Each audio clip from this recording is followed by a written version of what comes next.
We're joined by Gary Tabach, the former military attaché in Moscow, joining us today. You're joining us from Ukraine? Yes. You can't imagine how happy I am to see you again. This is great that you're back. Just a little correction. I was not a military attaché. I was chief of staff for the NATO representation, and I was an attaché for arms control at the embassy. So I had two different jobs, but I was not a military attaché. It's a different position.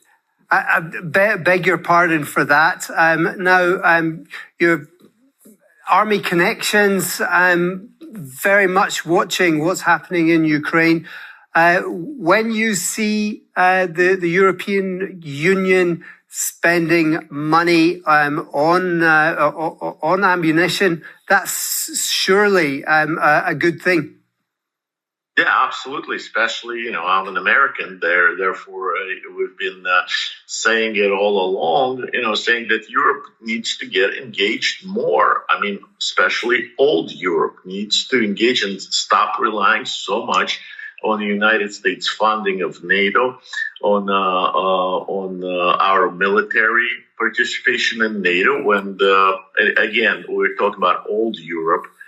That is not really participating so much and not paying their share.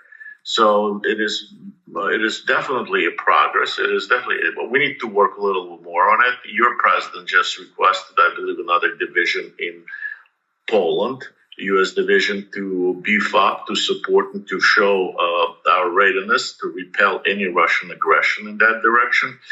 But unfortunately, our president turned that down, saying that we have enough troops in Europe, but Poland is a little bit, it has a different position in Europe. It's very close to where the combat actions are going on, and the Russian aggression is destroying a country. So it's kind of, they're saying they don't want escalation, but we're getting more escalation. But it is good that Europe is getting more and more engaged in it. In this situation that we have today in Europe.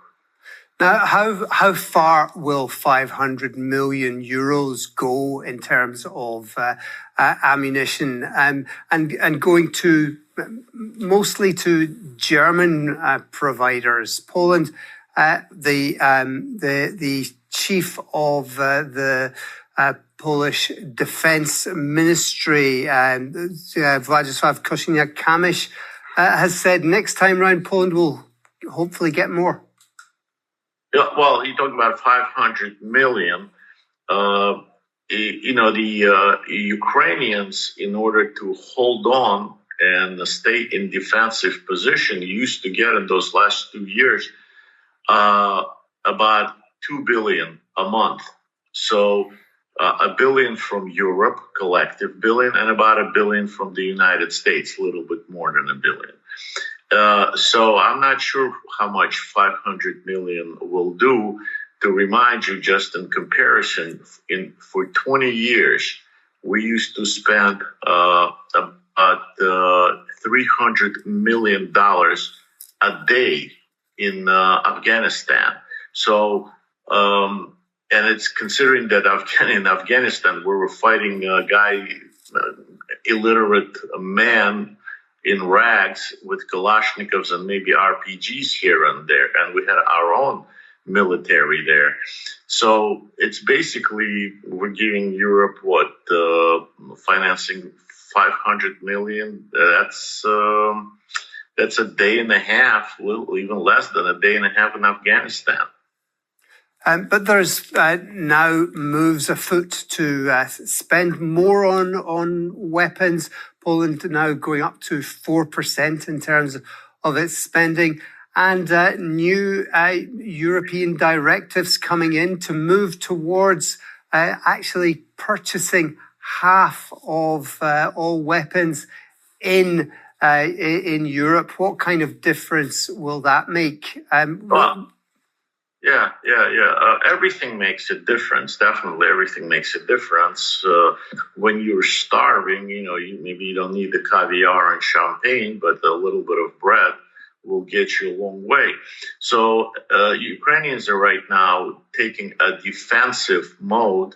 Right now, they're expecting after the Russian elections this weekend, really tomorrow, the Russians will conduct a massive offensive. So they need all these weapons. They need everything they can get. And Poland definitely has been giving more than their share in weapons and in other things, including taking care of the refugees. They got the largest share. That also, those refugees are employed. They send them money back home, helping their men and women that are fighting that way. So it's not just weapons. It's the entire economic circle that has been involved and help in other ways. But weaponry is very, very important, and Ukrainians are waiting for it. I mean, Czech Republic just came up with almost 1 million rounds that they couldn't find before, and the money. So without any kind of coalitions, without NATO, without Stuttgart and one little republic finds those kind of weaponry. So we just got to keep the pressure on. And of course, I think, this is my personal opinion, we should beef up Poland. We should be more cooperative with Poland to show Russians that the Poles are also standing ready to repel their aggression. And we, as a civilized world, should not ignore it. I mean, you can see in your in a video that you're showing now that the murdering is going on in a cold city of Odessa. It's a very, very famous city, heroic city throughout centuries. And the children are being killed there and bombarded there and killed there in the middle of the night in their sleep. So civilized world should not ignore that. We should wake up and start taking serious actions. Now, we've seen greater levels of attacks on Russian targets deep inside Russian territory. Is this something that we're going to see more of now? Well, it's very difficult to say. I don't know. It depends of how much support Ukraine will get. They're definitely getting miracles going on, not just the attacks into Russian oil supplies and refineries, trying to cut off the fuel for their war machine.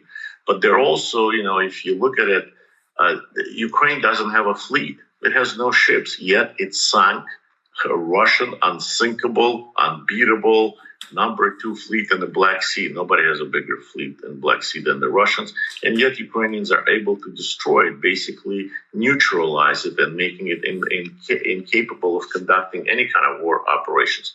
Also, Ukrainians do not have real air force. They have a few MiGs here and there, but they don't have any kind of modern airplanes and aircraft.